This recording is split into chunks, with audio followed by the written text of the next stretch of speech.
سنت رسول ہے، اور مجمع میں بیٹھ کر علی کے فضائل سننا سنت صحابہ ہے۔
ان بزرگوں سے بیعت کروائی ہے۔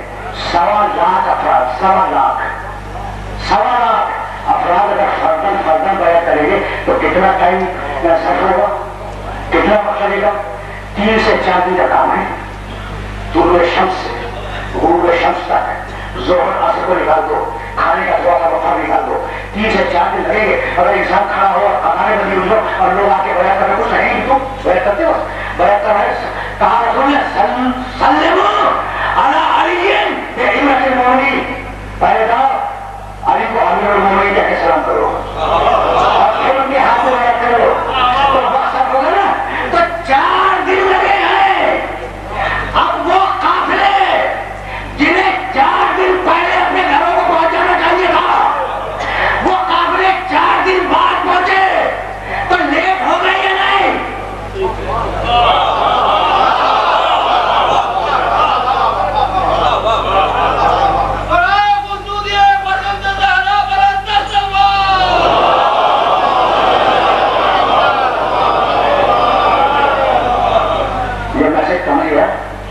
دیکھو 4 سے 5 دن لگیں گے نا، تو پیغمبر نے صرف علی کی مولائیت کا اعلان نہیں کیا، کہا کہ سلام کرو السلام علیکم یا امیر المؤمنین، اور پھر اس کے ہاتھ میں بیعت کرو۔ تو تاریخوں میں اختلاف ہے، 4 سے 5 دن لگے۔ تو جو شیڈول تھا، جو پروگرام تھا، اس پروگرام کے تحت انہیں 4 دن پہلے پہنچنا چاہیے تھا۔ ان سارے قافلوں کو اپنے اپنے گھروں کو پہنچے ہیں 4 یا 5 دن بعد لیٹ۔ یا رسول اللہ آپ نے کیا کیا؟ پہلے سے اعلان کرتے تھے مکے پہلے سے اعلان کرتے تھے کہ بھائی میں خطبہ دوں گا اور میں 4-5 دن کی تاخیر ہو جائے گی۔ یہ ایمرجنسی ہے، خطبہ دے کر سب کو لائن میں رکھ کر یا رسول اللہ آپ چاہتے کیا ہیں؟ کبھی بات یہ ہے کہ جب یہ 5 دن لیٹ پہنچیں گے اپنے گھروں کو اور گھر والے یہ پوچھیں گے کہ بھائی 5 دن کہاں رہے، تو مجبوراً کہنا پڑ جائے کہ علی مولا بن گیا تھا، ہم سلام کرنے کے لیے کھڑے تھے۔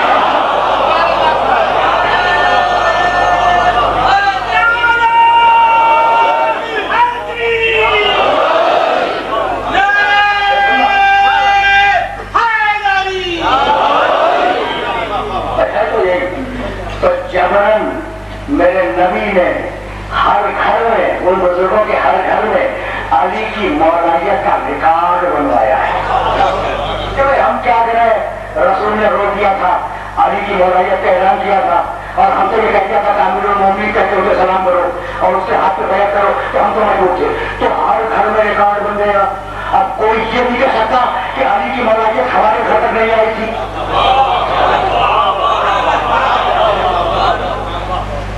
پہنچ رہی ہے بات؟ اگر بات پہنچ رہی ہے تو یہی اپنے سننے والوں کو روکنا چاہ رہا ہوں۔ اب زیادہ دامن وقت گزارش نہیں، اور آج میں نے تمہید نے اپنے سننے والوں کو بڑا کیا، لیکن موضوعات تھے اس قابل تھے کہ وہ موضوعات کو میرے محترم سننے والوں تک پہنچایا جائے، ٹھیک ہے؟ تو بات کو یہاں روک رہا ہو، اب ایک جملہ سنو اور مجھے اجازت دے دو. من کنت مولا ہو، من کنت مولا ہو فہذا علی المولا، میں جس کا مولا ہوں فہذا، یہ انہیں کا اشارہ ہے، یہ علی مولا ہے. میں دیکھیے بہت پڑھا لکھا مجمع ہے، اسے رجوع کر رہا، اور اگر یہ پہنچ گیا نا تو سمجھو کہ بہت بڑا مرحلہ طے ہو گیا، سر ہو گیا. فرض کرو کہ یہ ممبر ہے، رسول اللہ تشریف فرما ہے اور علی بیٹھے ہوئے بازو میں، تو سیدھا سوال ہوتا ہے کہ میں جس کا مولا ہوں علی اس کا مولا ہے، میں اس کا مولا ہوں علی اس کا مولا ہے. یہ نہیں کہا میں اس کا مولا ہوں فہذا یہ علی. تو کتنے علی ہیں جو کہہ رہے ہیں یہ علی؟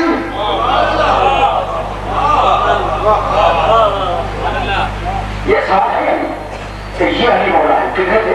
کوئی 50 تھے، 100 تھے؟ وہ علی نام تو ایک ہی تھا. اس وقت پوری دنیا میں علی نام تھا کوئی نہیں تھا، اور آپ اسے کہہ رہے ہیں حاضر.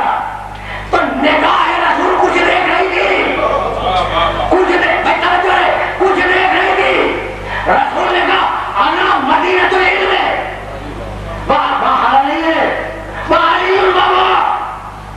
بہت پڑھا لکھا مجمع، اسے ایک جملہ ہمیں لگاؤ، میں ان کا شہر ہوں اور علی کا دروازہ، یہی چاہیے ہے نا. انا مدینۃ العلم وہ علی، وہاں حالا تو نہیں ہے، حالا علی البابا یہ حدیث میں. انا مدینۃ العلم وہ حالا علی بابا سے علی البابا، میں یہیں کا شہر ہوں، علی اس کا دروازہ. کہنے لگے یہاں علی نام تھوڑی ہے، علی نام نہیں ہے، اس کے کا بلند ہے، بلند ہے. میں یہیں کا شہر، انا مدینۃ العلم میں یہیں کا شہر ہوں، وہ علی البابا دروازہ بہت بلند ہے. تو نگاہ محمد دیکھ رہی تھی کہ اگر میں صرف علی کہوں گا کہیں گے اس سے مراد بلند ہے. کہنے لگے حاضر علی المولا، اب اس کے معنی بلند نہ سمجھ لینا.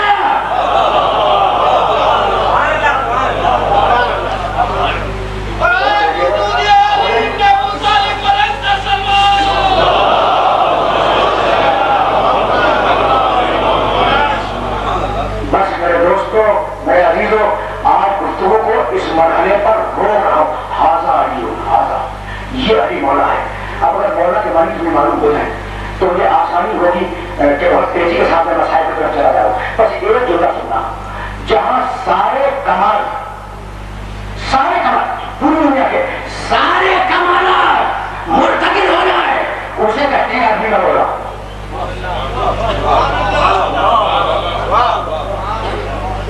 بس سنو، اب زیادہ رہنا نہیں ہے، جہاں سارے کمالات کنسنٹریٹ کر جائیں کسی ذات میں، اگر تو اس کا نام ہوتا ہے مولا.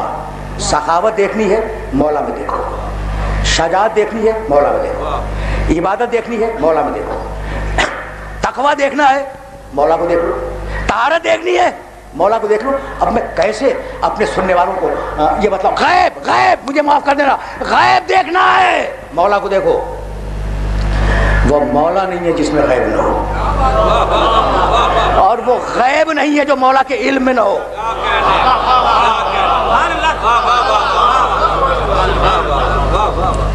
پھر صحیح، اب تو دامن وقت میں گنجائش بھی نہیں رہی، لیکن جملہ سنو اور اس جملے پہ گفتگو کو میں تمام کر دوں. جملہ سنو. جب جنگ نہروان ہوئی تو خوارج جانتے ہو، علی نے اپنی خلافت ظاہری میں جو جنگیں لڑی ہیں، جنگ جبل تمہیں معلوم ہے کیسے لڑی گئی، کیا ہوا؟ جنگ صفین تمہیں معلوم ہے، جنگ نہروان یہ خارجی لوگ تھے. جب ان کا لشکر آیا ہے نا دریائے فرات کو عبور کر کے، تو علی نے جنگ سے ایک دن پہلے کہا کہ ان کا لشکر 10,000 کا ہے، پورے 10,000 کا، نہ ایک کم نہ ایک زیادہ.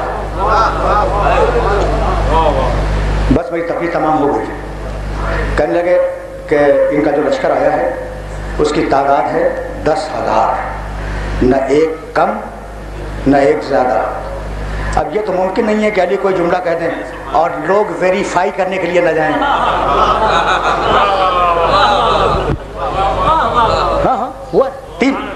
نکلی ٹیم، اور اس نے پوری رات گنا ہے نہروانیوں کے لشکر کی تعداد کو، اور پورے 10,000 نکلے ہیں۔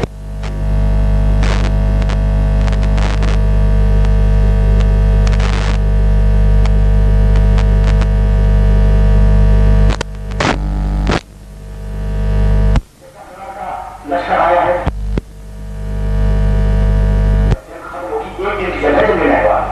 شام کو جب جنگ ختم ہوگی تو میری فوج سے 9 شہید ہوں گے اور ان کی پوری فوج سے 9 بچیں گے۔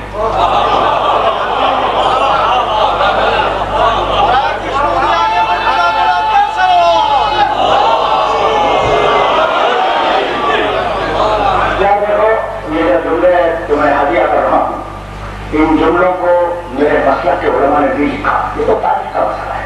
علامہ ابن ابی الحدید مرتضی رحمۃ اللہ علیہ نے شرح نہج البلاغہ میں اس واقعے کو ڈیٹیل کے ساتھ لکھا ہے کہ علی نے کہا کہ دیکھو جب جنگ ختم ہوگی تو میری فوج کے 9 شہید ہوں گے اور ان کی فوج سے صرف 9 بچیں گے۔ جب جنگ تمام ہوئی اور علی کو شہید کیا گیا تو 9 تھے، اور ان کی فوج کے بچے ہوئے افراد کو جب گنا گیا تو وہ 9 تھے۔ علامہ ابن ابی الحدید مرتضی رحمۃ اللہ علیہ اس واقعے کو لکھنے کے بعد یہ لکھتے ہیں کہ مجھے آج تک سمجھ میں آیا کہ علی کو اس غیب کا علم کیسے ہو گیا۔ یہ جملہ بہت گیا بھائی، ہم مانتے ہیں علی کو عالم الغیب، رسول کو عالم الغیب، دوسرے تو نہیں مانتے نا، بہت سے نہیں مانتے، کہتے ہیں رسول کے پاس کوئی غیب نہیں تھا، کہتے ہیں نا۔ تو میں لکھتا کہ سمجھ میں نہیں آتا کہ علی کو اس غیب کا علم کیسے ہو گیا 15 گھنٹے پہلے کہ ہمارے 9 شہید ہوں گے، ان سے 9 بجے علی کو اس غیب کا کیسے علم ہو گیا؟ انہوں نے کہا کہ لیکن ایک دلیل ہے میرے پاس کہ علی کا علم متصل تھا علم رسول سے، اور علم رسول متصل تھا وحی الہی سے، تو جو رسول کو عالم الغیب نہ مانے اسے علی کے جوڑے عالم الغیب نہ مانے۔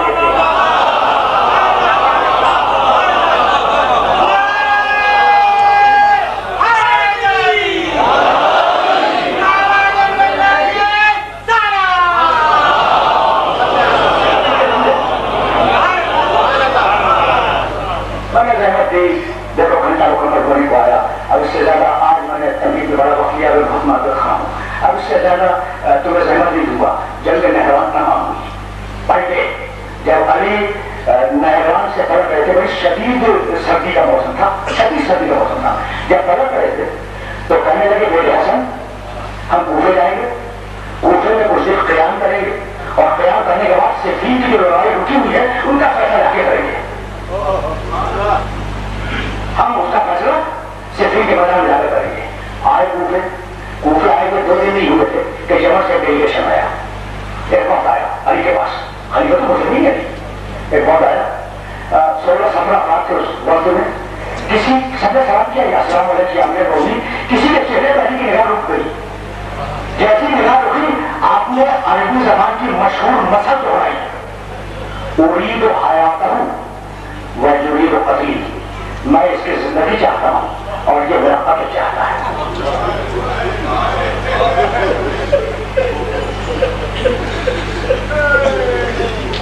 رحمۃ اللہ، دیکھو میں تو علی کا جملہ تمہاری خدمت میں پیش کیا، ارید حیاتہ ویرید قتلی، میں اس کی زندگی چاہتا ہوں اور یہ میری موت چاہتا ہے۔ یہ کہہ کے اسے قریب بلایا، اسے جس طرح کی بلا رک گئی تھی، وہ قریب آیا، سلام کیا، بیٹھ گیا، کہا تیرا نام کیا ہے؟ ایک جملہ تاریخ میں، تیرا نام کیا ہے؟ کہا عبد الرحمان۔ کہا کس کا بیٹا ہے؟ کہا بچے کا، عبد الرحمان دے بچے۔ کہا تیرا تعلق قبیلہ مراد سے ہے؟ کہا کہاں یاری میں قبیلہ بنی مراد رہا ہوں۔ کہا عبد الرحمان آرام سے بیٹھ گیا، سنو علم غیب سے آیا وہی کس واقعے پر کہنے لگے کہ عبد الرحمان یہ رمضان سے پہلے کا واقعہ ہے، نہروان سے پڑھتے ہیں، ابھی رمضان نہیں آیا۔ عبد الرحمان تجھے کچھ یاد ہے؟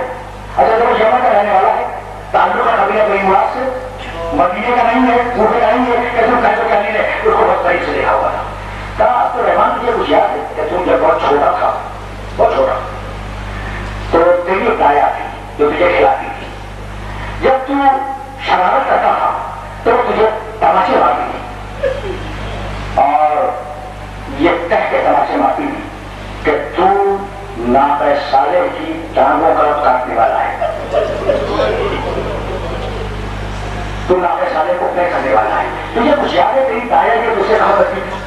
کہا کہ ہاں یہ امیر المومنین مجھے یاد ہے کہ میری دایا نے مجھے تماچے مارے تھے اور کہا تو ناقہ صالح کو اپنے کرنے والا ہے. لیکن مولا کہ آپ کو اتنا کیسے ہو گئے؟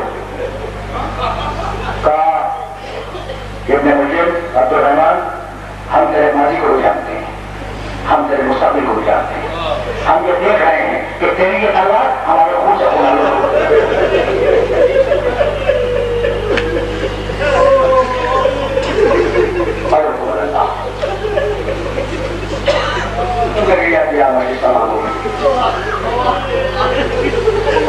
تیری تلوار میرے خون سے خون آلود ہو. عبدالرحمان ابن مجرم نے تلوار کھینچی، علی کے سامنے ڈال دی، کہا کہ مولا اگر آپ یہ سمجھتے ہیں کہ میں آپ کا قاتل ہوں تو آپ مجھے قتل کر دیں. کیا عبدالرحمان کا جواب دیا؟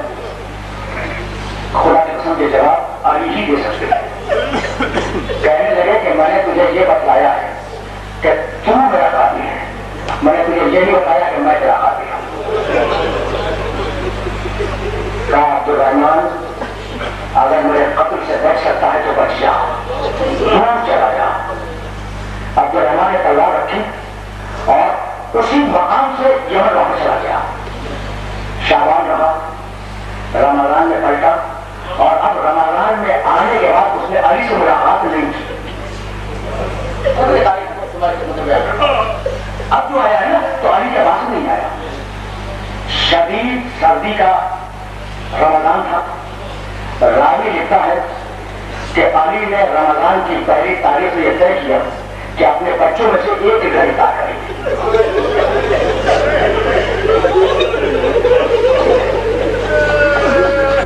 بڑا ہوا گھر علی کا حسن ہے، حسین ہے، شہزادی زینب کا گھر ہے، شہزادی کے بچوں کا گھر ہے. تو ہر روز افطار کے لیے اپنے کسی بچے کہیں جاتے اور سارا خاندان وہاں جمع ہو جاتا.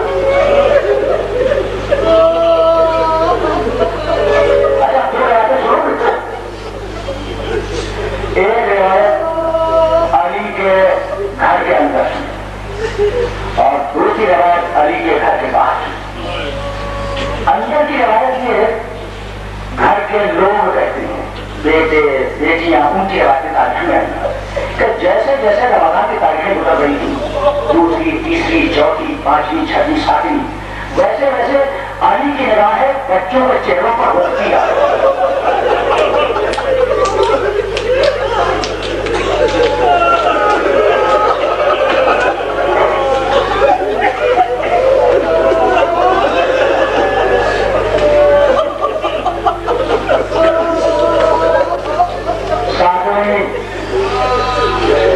ساتویں رمضان سے علی نے یہ کہنا شروع کر دیا کہ یہی وہ مہینہ ہے جس مہینے میں اپنے رسول کی خدمت میں حاضر ہوں. یہ گھر کے اندر کی روایت ہے. اور اصغر ابن رباطہ اور دوسرے علی کے ساتھی وہ باہر کی روایت بیان کرتے ہیں کہ 13ویں رمضان سے علی نے زور کی نماز کے بعد اپنے ساتھیوں کو بٹھا کر یہ کہنا شروع کیا کہ یہ وہی مہینہ ہے جس مہینے میں میری داڑھی میرے خون سے خیرات ہوئی.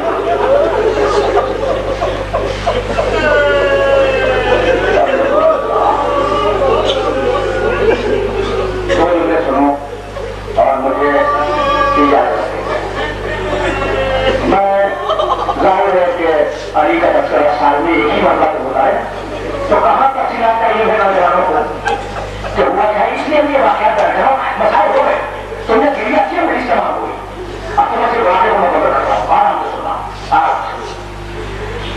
13، 14، 15، 16 یہ جو تاریخیں گزری ہیں رمضان کی، ابن ابی ضرور کی نماز کے بعد اپنے دوستوں سے کہتے تھے کہ یہی وہ مہینہ ہے جب میری ریش ہے مطاہر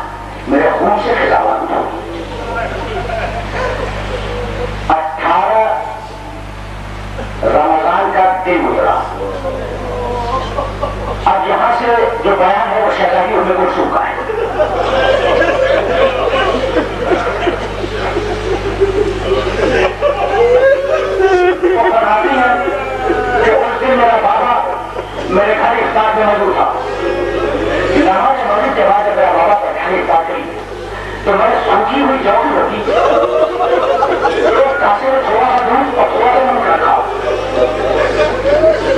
آئی وہ گھوم کے سورج رہی اور کہا بیٹی تم یہ چاہتی ہے کہ تیرا باپ بہت دیر تک موت کے حساب میں کھا رہے.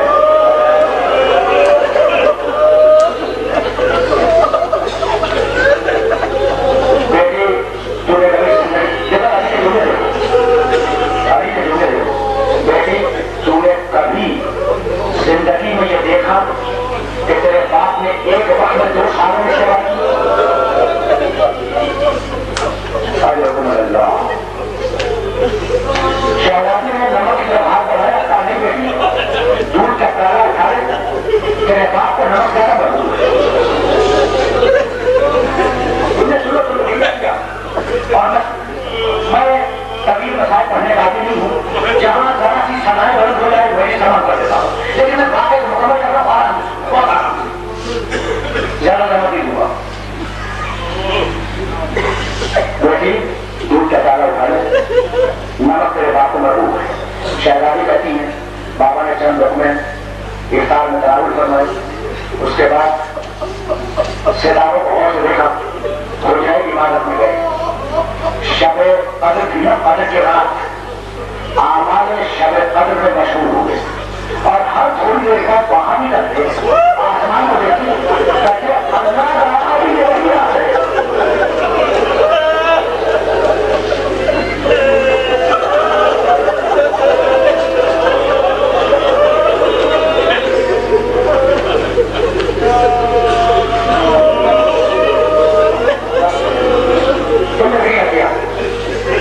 مجلس تمام ہو گئی.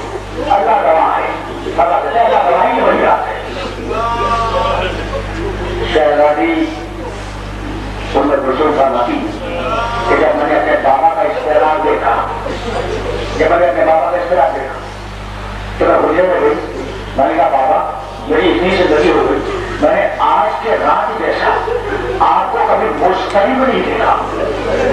ہری ہے ہری کا بیٹی تو جانتی ہے نا کہ تیرا باپ فاتح خیبر ہے فاتح بدر ہے فاتح حنین ہے. تو جانتی ہے نا کہ تیرا باپ کبھی کسی پہلوان کا ڈرا نہیں لیکن آج پہلوان کے مقابلے میں نہیں جانا ہے. اس کی بات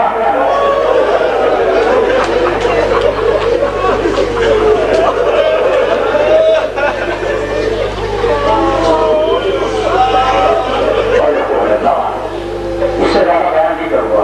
تم نے کیا کیا رات کو ڈھلتی رہی سحری کے قریب سحری کے قریب. ابھی حجرے عبادت میں شہزادی اپنے حجرے میں ان کو سننا ہوئی تو روز تو نہیں بڑی سفا ہو گئی. یہ واقعہ تھوڑا مجھے یاد دے دو. علی کے کانوں میں تلواروں کی جھنکاروں کی آواز آئی. چلو سمجھاتی آگے میں کوفے کی اس گلی میں تلواروں کی جھنکار کی آواز کوئی مقصد نہیں تھا. علی نے کہا بیٹی یہ جھنکاروں کی آواز کیسی؟ کہا بابا کچھ لوگ گلی میں تلواریں ہلا رہے ہیں. علی نکلے ہوئے جیسے دروازہ کھولا دیکھا کہ علی کے قریبی دوست حذیفہ یمانی 40 جوانوں کے ساتھ رنگی دروازے لیے کھڑے.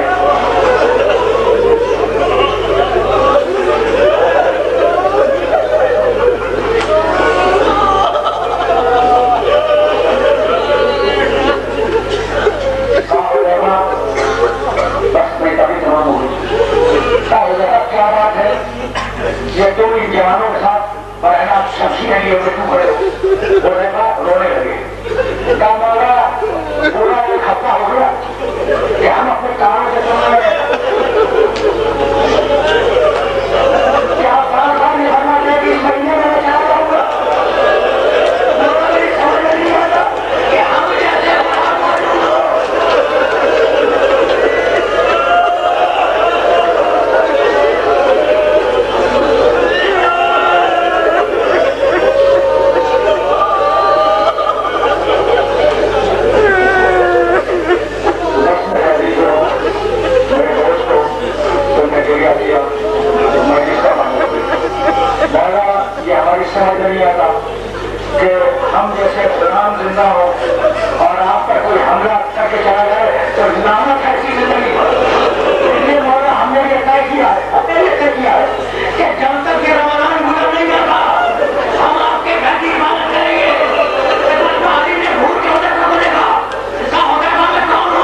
کیا قریب ہو گئی.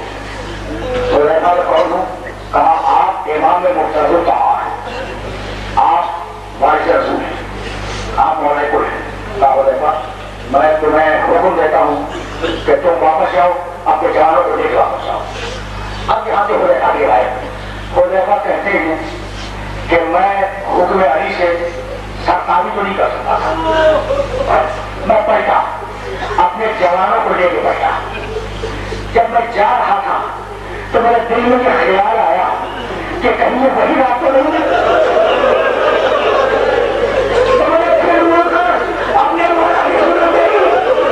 میرا مولا دروازے کھولے کھڑا تھا، میں ہونے کا حکم دیتا ہوں کہ واپس جاؤ. آخری جملہ سنو، ہونے کا تمہیں حکم دیتا ہوں کہ واپس جاؤ. حذیفہ آئے اپنے گھر میں، جوان اپنے گھر کو گئے. حذیفہ نے آنے کے بعد اپنی تلوار پہ نشا پر پھینکی، پھینکنے کے بعد اپنا سر رکھا تکیے پر. اس لیے جو حذیفہ کی بیوی آ گئی. کہا حذیفہ تم نے تو طے کیا تھا کہ پورے رمضان علی کی عبادت کرو گے، کہ تم علی کو چھوڑ کے کیسے آؤ گے؟ یہ ہے میرے تقریر کا آخری جملہ. آخری جملہ سنو اور مجھے اجازت دے دو. حذیفہ کی بیوی ہے. کہا حذیفہ تم نے یہ طے کیا تھا کہ تم پورے رمضان علی کی عبادت کرو گے، یہ ہوا کیا کہ تم علی کو تنہا چھوڑ کے آ گئے؟ حذیفہ نے کہا بیوی میں گھر رہا، میں اپنی مرضی سے نہیں آیا ہوں، میرے مولا نے مجھے حکم دے کے وہاں پر بھیجا ہے. اور پھر بیوی کو سمجھایا. جملہ سنو، یہ آخری جملہ میں سمجھے گا تو روز پہ بیوی کو سمجھایا کہ بیوی فکر مت کر. اس کو تم نے کیا سمجھا ہے؟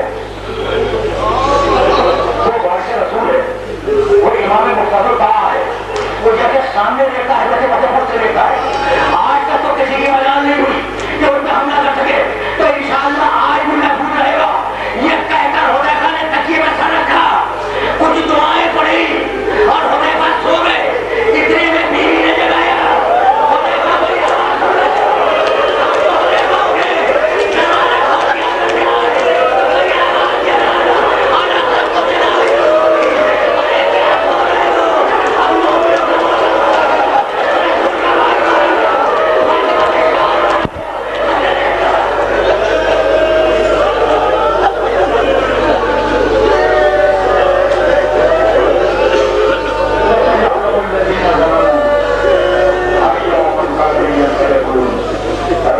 سب کو جناب